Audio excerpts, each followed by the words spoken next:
All right. It's Marcus Milano with Rap Rejects. I've been getting a lot of views pertaining to this Tay-K situation. And I appreciate it. I appreciate everybody wanting to chime in, put in their little 2 cents, 1 cent, half cent, whatever. But I gotta get these views up, man. And 3 days ago, 1090 Jake, 1070, 1080 Jake, whatever Lil Bill or whatever Bobby Hill put out. He's, of course, he has a bigger following than me. So I'm going to go ahead and react to his video, man, with Tay-K. So let's see what let's see what he's talking about. When it comes to crash outs, few can compare to the one and only Tay-K, who not only crashed the GOAT, he did the race. Everybody know the story, but come on, let's get it. Just recently, the 24-year-old was sentenced to forever. Well, not literally, but by the time he's eligible for parole, he'll either be dead or close to it. Facts. And in this video, we're going to break down Tay-K's infamous case, along with the series of unfortunate events that left the 16-year-old in a cell responsible for 2 murders. Kevin Beverly, who went by the name KD, was a Compton Crip, while Jolena McIntyre, who went by the name Nina, was a Long Beach Crip. The two would meet in high school in the early 90s, and in the year 2000 would have a baby named Tamor McIntyre. Recipe for disaster. Who would later be known as Tay-K. His father would wind up in prison, while his mother was in and out of jail struggling with addiction. Tay-K would grow up in and out of foster care, where he'd suffer abuse along with his siblings. He'd be returned to his mother, only to be taken away again as she went back to jail. This cycle would continue as Tay-K moved from Long Beach, California to Las Vegas, Nevada. I didn't even know that. 1090 working with them feds, bro. I didn't even know, because I thought he went straight from Long Beach to Arlington, Texas. That's crazy. His mother would be arrested again, finding herself in a new jail, while Tay-K in a new home. It wasn't until his father's release from prison that his father would move the family down to Arlington, Texas. There we go. Come on. Reunited with his father and relocated to a more suburban environment, you'd think Tay-K would finally have a chance to thrive now that his family was back together. Y'all don't get it twisted, bro. Y'all have to realize Arlington is literally in between Dallas and Fort Worth, or Triple D, Dirty Dallas, and Funky Town, or Murder Worth. There's always something popping off, bro. So there's always something popping off, bro. And gangs been prevalent out there forever. But by now, Tay-K was claiming his mother's set, Baby Insane Crip. Tay-K wasn't old enough to have been put onto the set in Long Beach, meaning he wasn't officially jumped in. But who could tell Tay-K he wasn't official? He came from a Crip family, with both parents still actively banging. Right. In Texas, Tay-K would take up an interest in music before finding himself wanting to become a rapper. Tay-K would become a member of Daytona Boys, a rap group with his 2 friends, Eric Johnson, who went by the name Santana Sage, and Jalen Bell, who went by the name Pimpies. Building up a local fan base, things took a turn for the Daytona Boys in 2016. 20-year-old Sarah was the designated driver for her friends on New Year's Eve.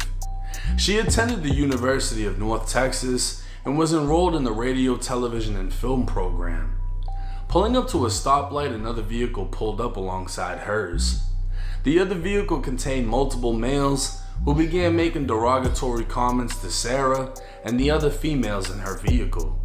A male in Sarah's car defended the females, and that's when gunshots rang out.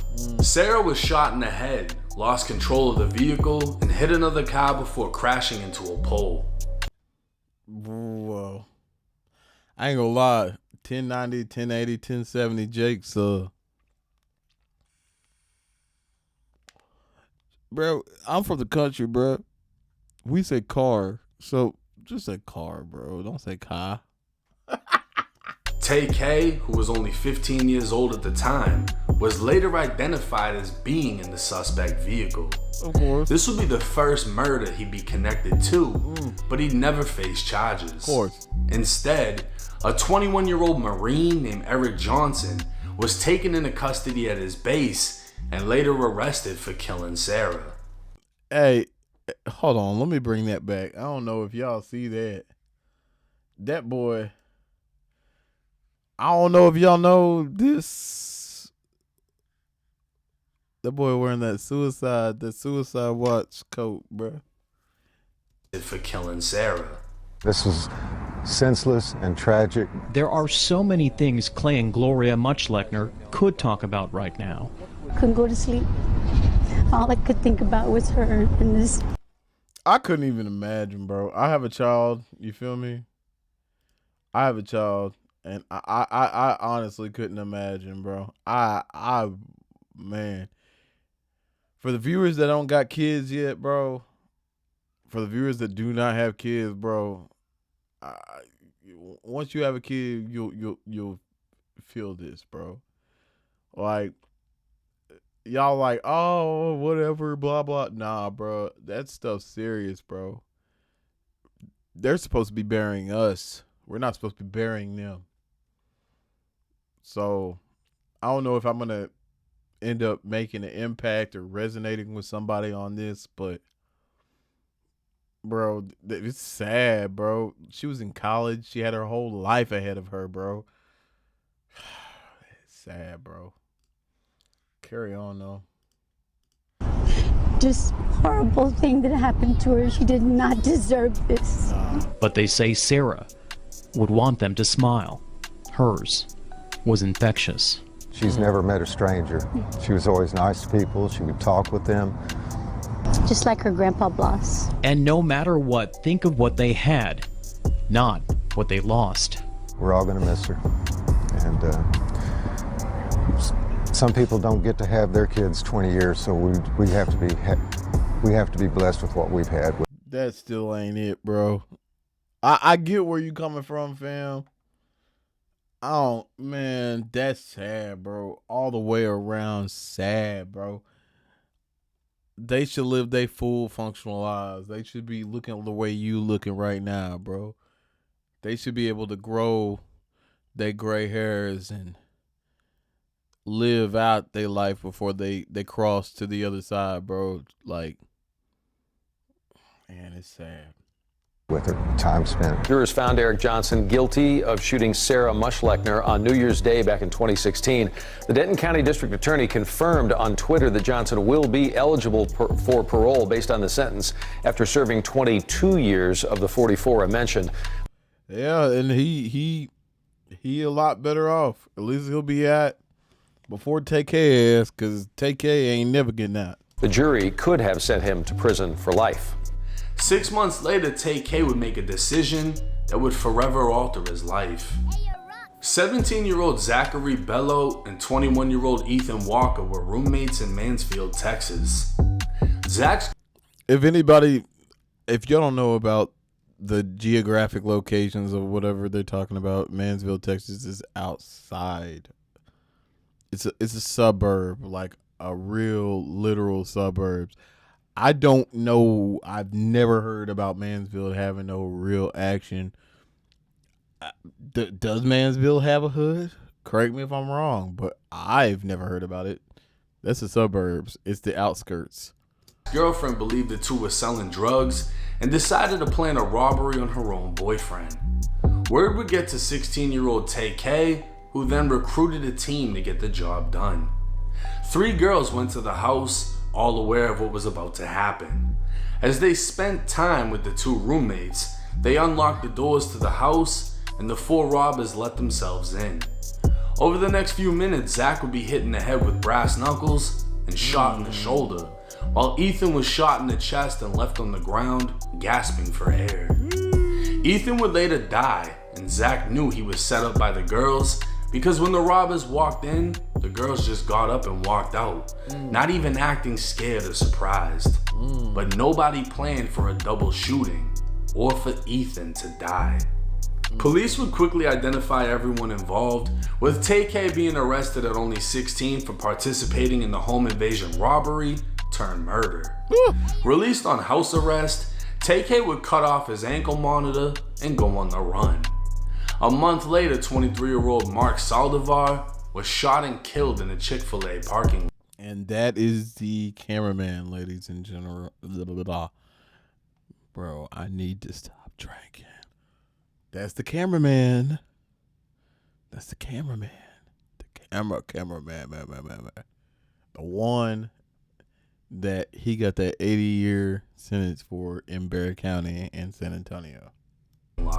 New on the night beat, one man found dead in the middle of a parking lot of a North Side fast food restaurant following a shooting. As Pilar Arias reports tonight, police say the car the victim was riding in may also be the same vehicle the suspects took off in. The parking lot of a Chick-fil-A turned crime scene. The restaurant closed for business like it usually is on Sundays. But that didn't stop witnesses and spectators from gathering to figure out what happened at the lot just across from North Star Mall early this evening. So this is a shopping center. There were quite a few people out here, and the car drove through like everybody else, and as soon as they heard the noise, they all started looking. Boy, that man's skin horrible, bro. Police now trying to find out how this all happened. Their sights set on a black four-door car. They say the victim was riding in the car along with several other people police are now looking for. They had pulled in here just before 5:30. As far as investigators know at this point, the man was shot outside the vehicle, but they don't know what made him want to get out. Investigators would learn Tay-K and others picked up the photographer for a photo shoot at a local mall. While in the vehicle, Tay-K and one of the other suspects pulled out guns, pistol whipped Mark, and took his backpack containing his equipment. Mark was forced out of the car, tried to get back in, and desperately jumped on the hood. That's when Tay-K leaned. I would have did the same thing, man. That camera equipment ain't no punk, man. That camera equipment is expensive, bro.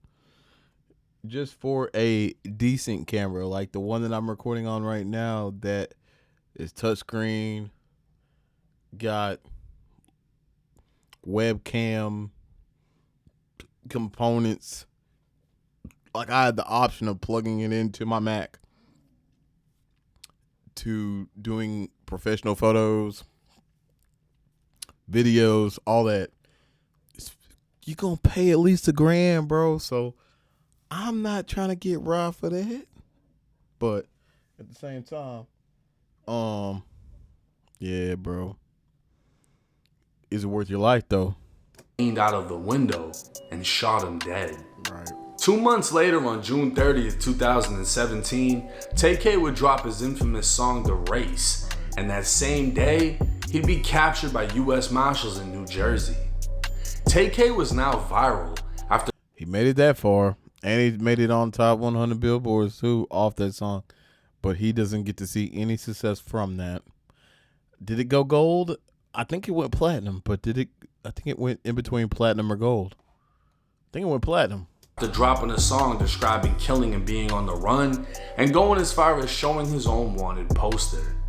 The song would reach number 44 on the Hot 100 Billboard chart, and currently sits at 251 million views on YouTube.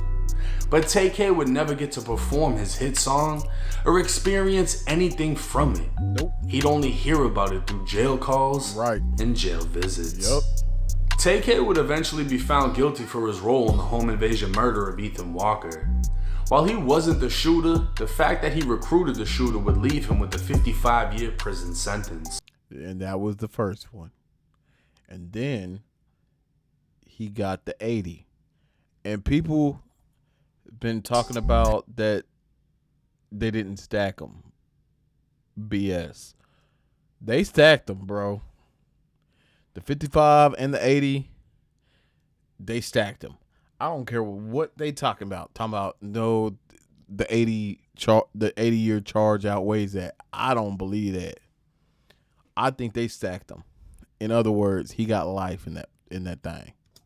Fast forward to 2020. You see the drastic change? You see what stress, life, everything, bro, y'all gotta realize he is the example for you YNs out there, bruh. He is the example what not to do with your life. Graduate, go to college, or not go to college, because I believe college is a scam. Do the best out of the situation that you got. Don't resort to this, bro. Tay-K would be sentenced to an additional 80 years in prison. Stacked. I've been trying to tell y'all, an additional stacked. Man, I want to pull up the calculator so bad. Hold on. Let me do a calculator right now. I'm going to do a calculator right now. Let's do a calculator right now. I'm going to do a calculator. Let's do the calculator. So we have 55 plus 80. It's 135. It might show up backwards, whatever. I don't care. 135. Let's divide that by 2. 67 and a half years. How old is Tay-K? How old is Tay-K? I want to know this. I got to know this.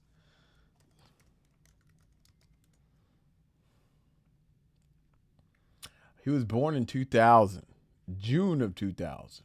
So this year in June, he will be 25 years old. 25? So 67.5 plus 25, 92 and a half. You can't eat good noodles every day, like you said in your raps. You better eat some greens. You better convert to Muslim and become a vegetarian to even get close to 92 and a half. Average is not even, bro, that's not even the average in America. You will be lucky to make a 92 and a half. Shooting and killing Mark. Your punishment is to be assessed at 80 years in the prison. I don't know where your mom is. Don't know where your father is. I know that you had a rough. They all doing time. You know what I'm talking about? They all doing time. Childhood. And I do know that these offenses occurred when you were very young. And I do realize that while this is a lot of time, and I tell people all the time, any time that you do in custody is a lot of time. But by that same token, you're still alive. And what? Not really. Keep it real. You're still alive, but you really ain't alive. You forgot about. You is, at this point, don't even count. Because whenever I got locked up, I was counting the cracks on the wall. I was trying to figure out different ways of passing by the time before I got released. This nigga might as well just go ahead and adapt to the situation that he's in. You know what I mean? There's no counting down. You live it day for day. You make the best out of the situation, even though it's not the best. I don't know what kind of advice I could give to this young brother, but he effed. He's effed. He's absolutely effed. What the state has said is true. You're still alive. You can still better yourself. If you end up in prison for the rest of your life, you're still alive. You still. Easier said than done, bruh. You never experienced it. You're a judge. You never been through that. So you really can't speak on that. You can improve yourself. You can't. And you can't do anything to initially become a better person in society. You can't. Your family can still visit you. And they can't because they're locked up. But the complainant in this case is deceased. 24-year-old Tay-K has been sentenced to a total of 135 years in Texas State Prison. His sentencing will be run concurrent, meaning his 55-year sentence has pretty much been overruled by his 80-year sentence. Okay, well, maybe I'm wrong. I don't know, but I think it's stacked. But correct me if I'm wrong. Under Texas law, he'll be eligible for parole in his 60s. Things have already been rough for him, judging by the scar on the side of his neck that appears to be a slash from a razor. While his crimes can't be minimized, his life must be analyzed. Or was it self-inflicted? Because me and my background, I've known cutters. I don't know if you don't want to speak about that. Maybe it's too deep. But I've known cutters. You don't give them an extra cup of coffee. You don't give them an extra tray. They think that they are entitled and they think they have this, and you deny them of this, they will cut on themselves. Tay-K was born to two gangbanging parents, raised in and out of foster care, and became a product of his parental influence. I'm going to end this video. I'm not going to lie. I'm going to end this video on this note, okay? And the way I'm going to end this video is this. And hopefully it resonates with everybody. You don't have to be a product of your environment. Yes, you do, but no, you don't. It comes hand in hand. Yes, you can be smart and intelligent about it and move accordingly, but you don't have to resort to what he did. I've heard all kinds of stories. You could even put Oprah in this category. She's a multi-billionaire. She grew up in, excuse my vernacular, bumfuck, middle of nowhere, Mississippi. Woke up with roaches crawling on her face. And now she's a billionaire. Did she decide to be a prostitute? Did she decide to do all that other stuff that she could have did to gain? No, she did not. There's a whole Tyler Perry. There's a whole bunch of different scenarios where they could have did it, but they didn't. They could have did it, but they didn't. I love that. Let me know what y'all think in the comments, man. It's Marcus Milano from Rap Rejects. I'm man. Let's go.